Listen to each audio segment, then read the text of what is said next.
सच्चेषु या अणवज्जं वयन्ति तवेषु या उत्तमं भचेरं लोगुत्तमे समणेणाय पुत्ते। यह कर्मवाद का सिद्धांत है। तो यूँ तो जैन दर्शन को कोई और अच्छा समझे, पहले कर्मवाद तो जैन दर्शन क्या अन्यत्र भी, परंतु इसको कोई समझे और मूल प्रेरणा हमारे में जागे कि पाप कर्मों से बचें। मेरे सामने इधर ये लगता है कोई कर्मचारी समूह उपस्थित है, कोई कर्मचारी लोग हैं, तो इनको भी कुछ अनुव्रत की बात संकल्प बताना चाहूँगा। एक बीच में जो गौतम जी बाफना की कंपनी के बैठे हैं लोग, वे एक बार अपने स्थान पर खड़े, एक बार बैठे बैठे ही हाँ, मेरी बात सुन ले। इधर आप लोग है ना, गुरुदेव फरमा रहे हैं, उसको एक बार सुनने का, आप बैठे बैठे ही ध्यान से सुनने का प्रयास करेंगे। खड़ा होने की बात, खड़ा की बात पहले बैठे बैठे ही कि अनुव्रत की बात है। छोटे छोटे नियम, छोटे छोटे संकल्प, छोटे छोटे संकल्पों से मानस परिवर्तन हो। तो छोटे छोटे बड़े नियम तो मान लो साधुओं के लिए हैं, अब छोटे नियमों में 3 बातें बता रहे हैं, 3 प्रतिज्ञाएं। पहली प्रतिज्ञा, मैं यानी सद्भाव पूर्ण व्यवहार करने का प्रयत्न करूंगा। जातियां अनेक हैं, संप्रदाय हैं, राजनीतिक दल हैं, जाति संप्रदाय पार्टी के आधार पर हिंसा, हत्या, मार काट, दंगा फसाद, इसमें कभी नहीं जाना चाहिए। दूसरी बात है नैतिकता, जो भी कार्य करें उसमें ईमानदारी रखने का प्रयास, बेईमानी नहीं, ट्रांसपेरेंसी रहे, पारदृश्यता रहे, धोखाधड़ी नहीं। तीसरी बात है मैं जिंदगी में कभी भी शराब नहीं पीऊँगा, शराब कभी भी नहीं पीना। और भी नशीले पदार्थ हैं, बीड़ी सिगरेट आदि आदि, इनके सेवन से जितना हो सके बचने का प्रयास हो। तो 3 प्रतिज्ञाएं हैं। पहली प्रतिज्ञा, मैं सद्भाव पूर्ण व्यवहार करने का प्रयत्न करूंगा। दूसरी प्रतिज्ञा, मैं यथासंभव ईमानदारी का पालन करूंगा। तीसरी प्रतिज्ञा, मैं जिंदगी में कभी भी शराब नहीं पीऊंगा। ये 3 प्रतिज्ञाएं, ये जिनको मैं कर्मचारी रूप में अनुमान लगा रहा हूं, कैसी लगी, अच्छी लगी या कैसी लगी प्रतिज्ञाएं, कैसी लगी, अच्छी लगी या नहीं है? अच्छी लगी हो और प्रतिज्ञा लेना चाहें तो खड़े खड़े भाषा को बोलने का प्रयास कर सकते हैं। लेना चाहें वे खड़े खड़े।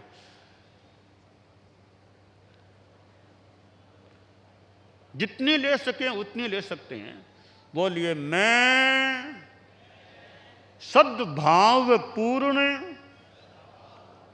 व्यवहार करने का प्रयत्न करूंगा। मैं यथासंभव ईमानदारी का पालन करूंगा।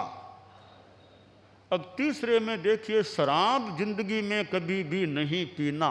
यह पक्का मन हो तो प्रतिज्ञा लीजिए, वरना फिर ठीक है। मन पक्का हो तो लीजिए। बोलिए, मैं जिंदगी में कभी भी शराब नहीं पीऊंगा। और ये बीड़ी सिगरेट खैनी गुटखा आदि हैं नशीले पदार्थ, इनसे जितना संभव हो सके उतना बचने का, परहेज रखने का प्रयास करना चाहिए। तो इन 3 प्रतिज्ञाओं को सद्भावना, नैतिकता और शराब मुक्ति, इनका और नशा मुक्ति पालन करने का, यानी शराब तो कभी भी नहीं पीना और भी जितना हो सके नशीले पदार्थों से बचना और सद्भावना, नैतिकता, इनका ध्यान रखने का प्रयास करें। तो यह जो मंगलवार की बात है और यह संयम दिवस की बात है कि आदमी के भीतर संयम की चेतना पुष्ट हो कि जीवन में संयम, वाणी का संयम, खान पान का संयम, रहन सहन में सादगी, चिंतन का भी संयम, सुनने में भी विवेक, बोलने में और देखने में सब में विवेक हो, तो ये संयम, विवेक, संयम ये चीज़ें होती हैं तो हमारी आत्मा, हमारी चेतना निर्मल रह सकती है। तो परम पूज्य आचार्य तुलसी अनुव्रत के प्रवर्तक थे। फिर परम पूजनीय आचार्य महाप्रज्ञ जी अनुव्रत अनुशासता के रूप में रहे और वर्तमान में भी अनुव्रत का काम चल रहा है। यह 75वां वर्ष अनुव्रत अमृत महोत्सव वर्ष है। अच्छा संयम की चेतना का विकास हो, ऐसा प्रयास वांछनीय है। युग प्रधान आचार्य श्री तुलसी के चरणों में श्रद्धा सिक्त नमन। अनुव्रत अनुशासता, अनुव्रत यात्रा प्रणेता परम पूज्य आचार्य श्री महाश्रमण जी के श्री चरणों में श्रद्धा सिक्त नमन। उपस्थित समस्त चारित्रात्माओं के श्री चरणों में वंदना। धर्म सभा, गुरुदेव, वह दिन मेरे अभी भी मस्तिष्क पटल पर है जब खैरोत जैसे छोटे से एक गांव में आपने अनुव्रत के कार्यकर्ताओं में और अनुव्रत के साथ जीने वाले लोगों में एक उत्साहवर्धन कर दिया। उस दिन आपने अनुव्रत यात्रा घोषित कर अनुव्रत के प्रत्येक कार्यकर्ता को उत्साहित किया। अनुव्रत में विश्वास रखने वाले समस्त जनमानस को उत्प्रेरित किया। समस्त अनुव्रत परिवार आपके प्रति कृतज्ञ है, नमन है। आज का यह विशिष्ट दिवस, संयम दिवस, पूज्य प्रवर आपने अभी जो ये सब नीले टी शर्ट में यहाँ पे लोग थे लक्सक्योर के, गौतम जी बाफना की फैक्ट्री के एक शिफ्ट के यह साथी लोग यहाँ उपस्थित हुए हैं। आपने 3 संकल्प उनको अभी आपकी सन्निधि में कराए। परम पूज्य गुरुदेव ने, जब हम पाली के आसपास आपके उत्पात में हम थे और आपने 3 संकल्पों के संदर्भ में हमें एक दिशा बोध और फरमाया था। वह यह था कि मैं प्रतिदिन, प्रति मंगलवार को, हर सप्ताह के प्रति मंगलवार को 1 घंटा मौन की साधना करने का प्रयास करूं। दूसरा, नशे की प्रवृत्ति से मैं दूर रहूं। और तीसरा, मैं मांसाहार नहीं करूं। पूज्य प्रवर, मैं मानता हूं कि जो ये साथी आज यहाँ इस पंडाल में बैठे हैं, मेरे माता पिता समान सभी व्यक्तित्व और युवा और महिलाएं, वह भी यह चिंतन करे कि जब पूज्य प्रवर का यह दिया एक हमें मिशन है, एक सूत्र है, तो क्यों ना हम भी उसमें सहभागी बने। इन लगभग 700 के आसपास की जो इन सदस्यों की संख्या है लेक्सक्यूर के, उन्होंने तो संकल्प ले लिया, लेकिन जो आज यहां जनता बैठी है वह भी संकल्पित हो। जैसा पूज्य प्रवर प्राय फरमाया करते हैं कि जो साधना करना चाहता है और जो संकल्प ले रहा है वह अपने हृदय से ले, उसे आत्मसात कर सके, तब तो वह संकल्प ले, अन्यथा जबरदस्ती से किया हुआ काम कभी भी फलित नहीं हो सकता।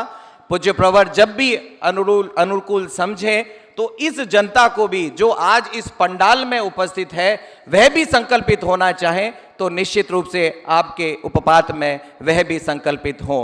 पूज्य प्रवर, अनुव्रत विश्व भारती के माध्यम से अनुव्रत अमृत महोत्सव के दौरान जो क्रम संपादित होने हैं, मैं आप श्री की निश्रा में उपस्थित होकर के निश्चित रूप से उसे आगे हमें कैसे संपादित करना है, आपका मार्गदर्शन अपेक्षित रहेगा। आपकी कृपा दृष्टि सदैव अनुव्रत विश्व भारती परिवार पर बनी रही है, अनुव्रत के प्रत्येक कार्यकर्ता पे बनी रही है। और मुझे बड़ा आश्चर्य होता है कि इन छोटे छोटे कंधों पर आचार्य श्री ने क्या विश्वास किया कि अनुव्रत यात्रा जैसी एक महान यात्रा घोषित कर दी। और कार्यकर्ताओं का निश्चित रूप से मानता हूं कि यह अहोभाव है। इस यात्रा को हमें बहुत सफल बनाना है, सुफल बनाना है। इन्हीं शुभ भावों के साथ में मैं अपनी वाणी को विराम देता हूं। ओम।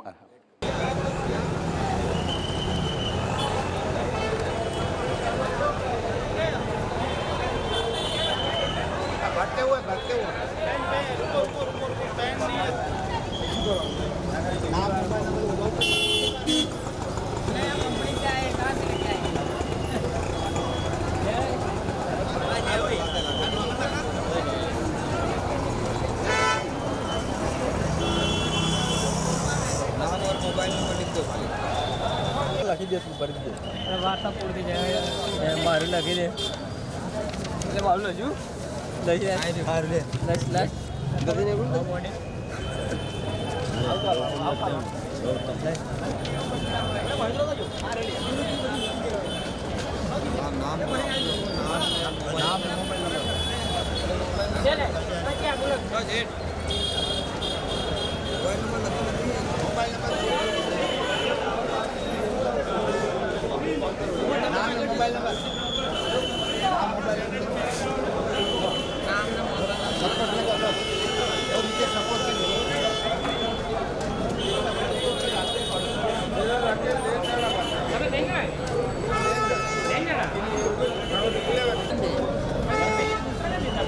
वही तो भेज में आप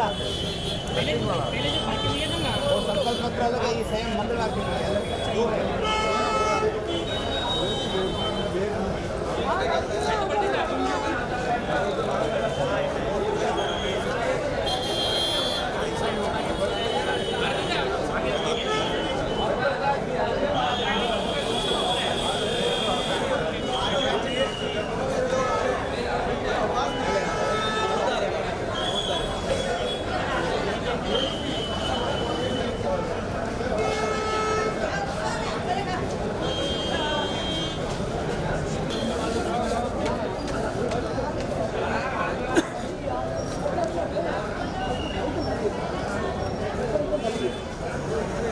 आधा भाग दिले हां वाचे तोड़ी कर कल जो चीजें हाथ से हाथ तोड़ के डाल दो केला की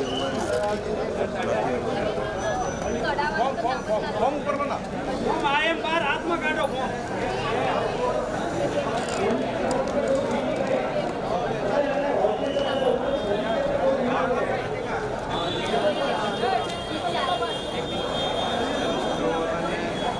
भेजू છે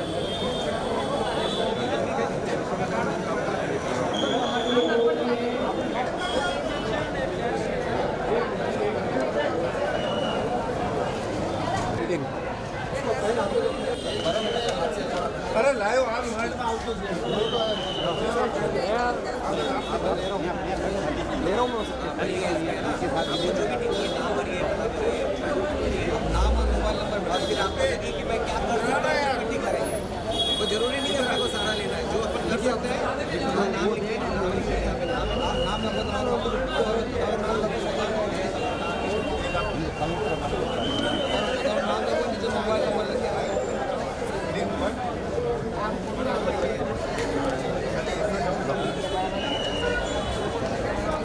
जो कर सकते हो ना नाम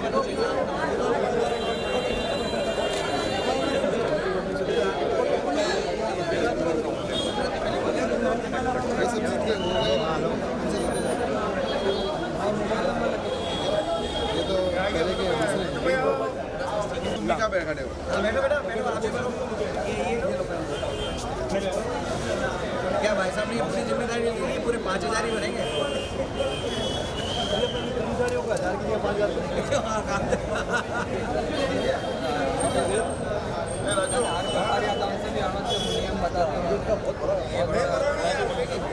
तो आज एक एग्जाम्पल बहुत बड़ा बताया इन्होंने पिताजी ने कहा कि अगर नहीं बनना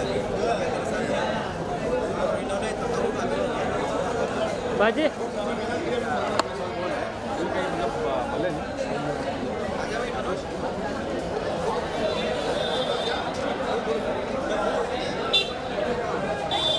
हार वाले बहुत शांत होंगे, तारतम्य हो तो हो सकता है, फिर भी एकदम कहना कठिन है। अब स्वास्थ्य के लिए है, अब शारीरिक स्वास्थ्य, अब इसमें भी मेरी ओर से तो कहना मुश्किल है, क्योंकि शाकाहार वाले भी स्वस्थ हो सकते हैं तो मांसाहार वाले भी कई बड़े मजबूत स्वस्थ हो सकते हैं। एकदम पक्का निष्कर्ष निकालना कठिन हो सकता है, किंतु मेरा कहना जो पॉइंट है कि प्राणी की हिंसा, शाकाहार करने वाला अल्प हिंसा वाला और मांसाहार करने वाला अधिक हिंसा वाला, इस विषय में इस्लाम और ईसाई का क्या विचार है, ये हम जानना चाहते हैं। आप में से इस्लाम वालों में आप कोई बताएं भी कि ज़्यादा हिंसा मांसाहार वाले करते हैं या शाकाहार वाले, इसमें इस्लाम का क्या विचार है? स्वामी जी, मैं तो बहुत छोटा आदमी हूँ। आपने जो प्रश्न किया है, तो मेरे अभी आपके प्रश्न से एक बात जहन में आई, मैंने कहीं पढ़ा नहीं है कि एक बाप के दो बेटे हो, एक को आंखें मिली है, कान मिले हैं, हाथ भी है, पैर भी है, सब सही सलामत हैं, और एक है कि जिसकी आंखें नहीं हैं, कान नहीं है, हाथ पैर सलामत है। तो क्या इन दोनों के मारने में कोई फ़र्क हो सकता है? कोई फ़र्क कर सकता है कि जिसको कम सलाहियत मिली है उसको मार देना चाहिए, या ज़्यादा जो सलाहियत मिली है? इन दोनों में शायद मेरे ख्याल से कोई फ़र्क नहीं हो सकता है। अच्छा, इस ईसाई धर्म से once the question about cleanliness came to was placed before Jesus. તો શું શુદ્ધ છે શું અશુદ્ધ છે એ બાબતમાં પ્રભુ ઈસુની આગળ પ્રશ્ન પૂછવામાં આવ્યો. તો પ્રભુ ઈસુએ કહ્યું, જે બહારથી આવે છે તે માણસને શુદ્ધ કે અશુદ્ધ બનાવી ના શકે, પણ માણસના અંદરમાંથી જે આવે છે તે માણસને અશુદ્ધ કરી શકે છે. See, what comes from outside into the human person, it can be food, it can be anything, that does not make a person really unclean. But what comes from the person, from the mind of the person, like anger, the need to take revenge, it is these things which make a person unclean, and it is from within all these bad things can come, from the mind of the person, not from what goes from outside into the person, that would make the person unclean or clean or good or bad. So what Jesus says is, what comes from our thoughts, our desires, it is these things which can make us good or bad, clean or unclean, not what goes from outside to inside. Thank you. जैसे शाकाहार वाले, जैसे हम लोग मान लो शाकाहार वाले हैं, तो हम तो ये मान लो कोई प्रतिज्ञा ले लें कि मैं जिंदगी में शाकाहार के सिवाय और कोई भोजन नहीं करूँगा, ये मोटा मोटी मान लो निभा सकते हैं। इस्लाम मुसलमान ये प्रतिज्ञा कर सकता है क्या कि मैं मांसाहार के सिवाय और कुछ नहीं खाऊंगा? ये प्रतिज्ञा आप लोग कर सकते हैं क्या? ये आपके लिए शायद मुश्किल पड़ेगा कि मांसाहार के सिवाय और कुछ नहीं खाऊंगा, तो जैसे वो आपके लिए संभव होगा क्या?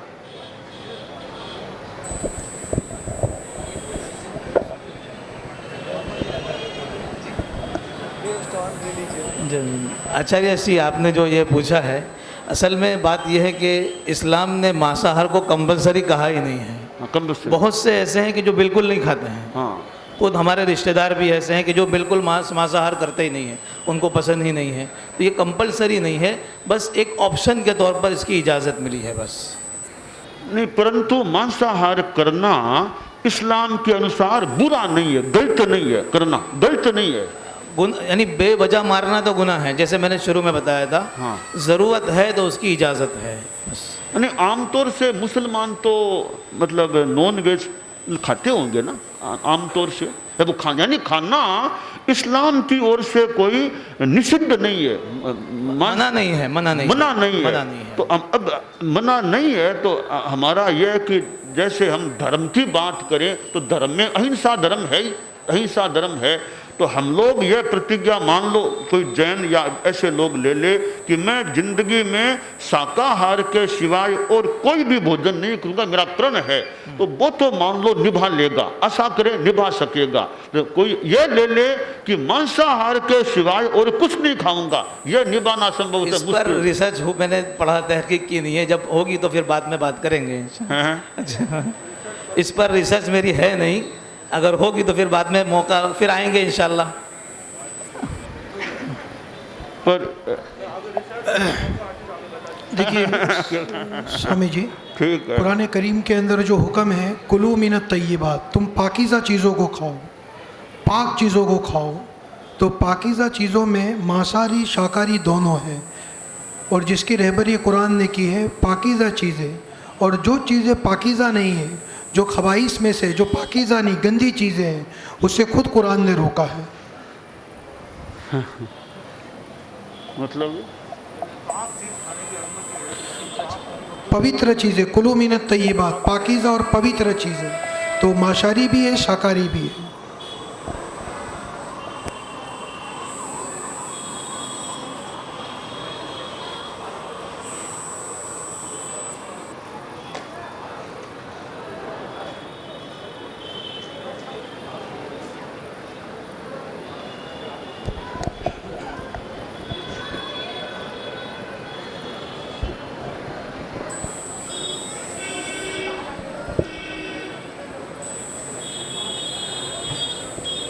अब दूसरा जो विषय एडिक्शन डी एडिक्शन है, तो शराब के बारे में तो इस्लाम भी शराब को अच्छा नहीं मानता है, ईसाई भी शराब को अच्छा मानते हैं, शराब पीने को नहीं मानते ना, तो इसमें तो मतभेद नहीं है, चाहे जैन है इस्लाम है ईसाई, तो शराब पीना तो कोई भी अच्छा, तो मतभेद है वो थोड़ा सा भोजन में है, थोड़ा सा मतभेद थोड़ा है, तो और नशे में तो अच्छा एक चिन्ह भाषण का।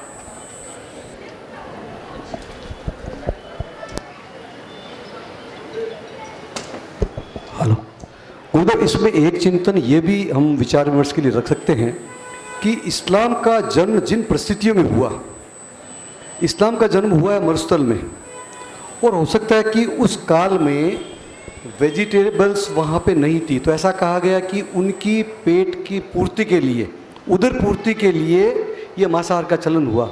तो क्या इस बारे में हमारे मुस्लिम धर्मगुरु इस बात को कह सकते हैं कि क्या ये वजह रही होगी कि इस्लाम में इसको जायज़ करार दिया गया हो?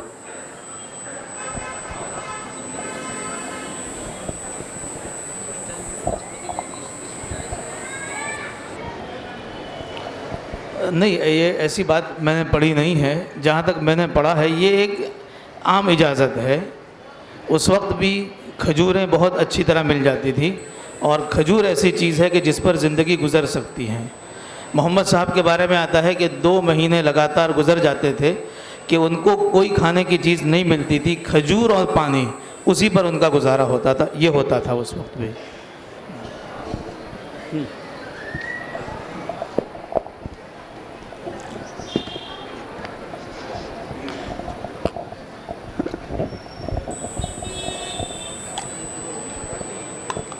संपन्न कर दें। एक सवाल केवल और था कि जब हज की प्रक्रिया होती है, मुस्लिमों के लिए हज करना एक बहुत ही आवश्यक कहा गया है, हज की प्रक्रिया में क्या मांसाहार का सेवन होता है क्या?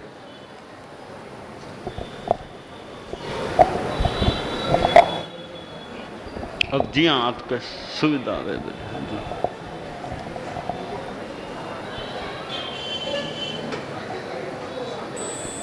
ये जो प्रश्न किया गया है इसमें 2 बातें अलग अलग हैं। एक तो है कि मांसाहार का सेवन, और एक है कुर्बानी। कुर्बानी एक अलग टॉपिक है और मांसाहार का सेवन ये अलग टॉपिक है। तो हज में जो गया है उसके लिए भी मांसाहार का सेवन करना ज़रूरी नहीं है। कुर्बानी एक अलग चीज़ है, वो अलग टॉपिक है फिर वहाँ।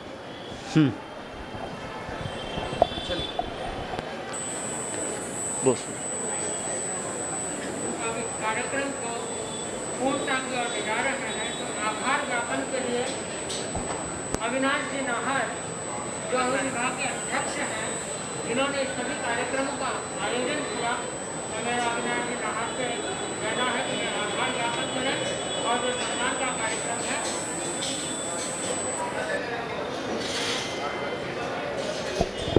अनवरत अनुशासता के श्री चरणों में श्रद्धा से नमन। आज का ये शाकाहार और मांसाहार, एडिक्शन और डी एडिक्शन पर पूज्य प्रवर की सन्निधि में आप सभी पधारे और बहुत ही अच्छे ढंग से जितना आपके पास में जानकारी थी उस अनुरूप आपने अपनी बात को रखा, लेकिन ये कहें तो कोई अतिशयोक्ति नहीं, जैसा जैन धर्म भी कहता है और हम जितनी जनता जनार्दन है मैक्सिमम लोग शाकाहार करके भी अपने आप को मजबूत बनाए हुए हैं। तो हम निश्चित रूप से इस पे और रिसर्च करें। हमारे कुछ ऐसे रिसर्च पेपर्स आए जिसमें आपके और दोनों धर्म संप्रदाय के लोगों के व्यक्तित्व साथ में बैठे और एक रिसर्चफुल एक ऐसा हमारे पास डिक्लेरेशन आए कि इसमें मांसाहार वास्तव में अपेक्षित होना चाहिए या नहीं होना चाहिए। तो ये मेरा आपसे विनम्र अनुरोध रहेगा। आज बिशप रेतना स्वामी जी हमारे बीच में पधारे हैं, मैं आपका तहे दिल से आभार व्यक्त करता हूँ, शुक्रिया करता हूँ। फादर एंथोन, फादर नीलेश, आपका भी बहुत बहुत शुक्रिया आभार ज्ञापित करता हूँ। मुफ्ती जुबैर साहब ने बहुत अच्छी बातें रखी और बहुत बेबाकी से रखी, लेकिन मैं मानता हूं कि इस बेबाकीपन को हम और विस्तार से आगे बढ़ेंगे तो निश्चित रूप से और अच्छे परिणाम हमारे समक्ष आएंगे। आपके प्रति भी बहुत बहुत धन्यवाद। मुफ्ती जैद साहब और मोहम्मद सलमान साहब, आपने भी यहाँ पधार कर इस कार्यक्रम में अपनी उपस्थिति दर्ज कराई है, आपके प्रति भी बहुत बहुत धन्यवाद। अनुरोध समिति अहमदाबाद के कार्यकर्ताओं ने बहुत मेहनत करी है और सभी कार्यक्रमों के आयोजन में अपना योगभूत बने हैं, मैं आपके प्रति भी धन्यवाद देता हूँ। और पूज्य प्रवर के प्रति मैं क्या कृतज्ञता के भाव ज्ञापित करूँ। आपके मन में एक काफ़ी समय से हमारी एक कल्याण परिषद होती है जिसमें तेरापंथ धर्म संघ की जो विशिष्ट संस्थाएं हैं उनके अध्यक्ष मंत्री पूज्य प्रवर की सन्निधि में बैठ करके हमें मानवता को क्या संदेश देना है उस पे एक चिंतन मनन का कार्यक्रम होता है और साथ ही साथ धर्म संघ में भी हमें किस तरह से इस संघ को आगे चलाना है उस पे भी आपके मार्गदर्शन में हम चलते हैं। एक आचार्य प्रवर हैं, उनके साथ में अनेकों चारित्रात्माएं हैं, वो आपके एक ही निर्देशन पे और सभी पद यात्रा के माध्यम से ही पधारते हैं और ये स्वयं अपना भोजन पकाते नहीं हैं। हम जो बनाते हैं, हम जो सांसारिक लोग हैं, उसमें से ही जो चीज़ हम छोड़ते हैं उतना ही आप ग्रहण करते हैं। तो यह लाइफ स्टाइल जो आप देखेंगे तो चलने में भी कितना श्रम लगता है, तो क्या मांसाहार करने वाला इससे भी ज़्यादा पावरफुल हो सकता है, इस पे भी हमें चिंतन करना चाहिए। तो एक बार मैं पुनः आप सभी विशिष्ट लोग यहाँ पधारे हैं, आपका तहे दिल से अणुवत विश्व भारती परिवार की ओर से स्वागत करता हूँ। इसी अभिनंदन के क्रम में मेरा अनुरोध है कि एक दुपट्टा और पट आपको समर्पित करें। आभार।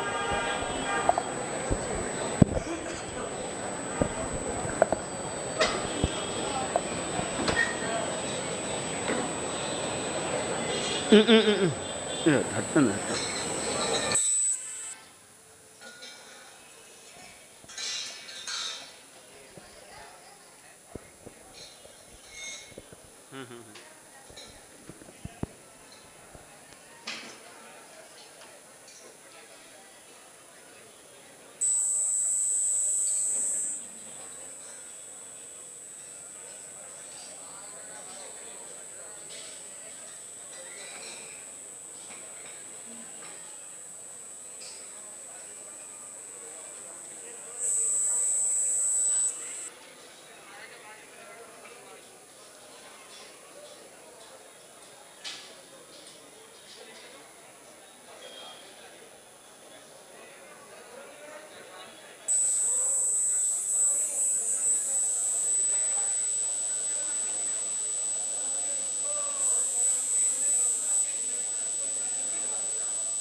ठीक है। ओम अरहम ओम।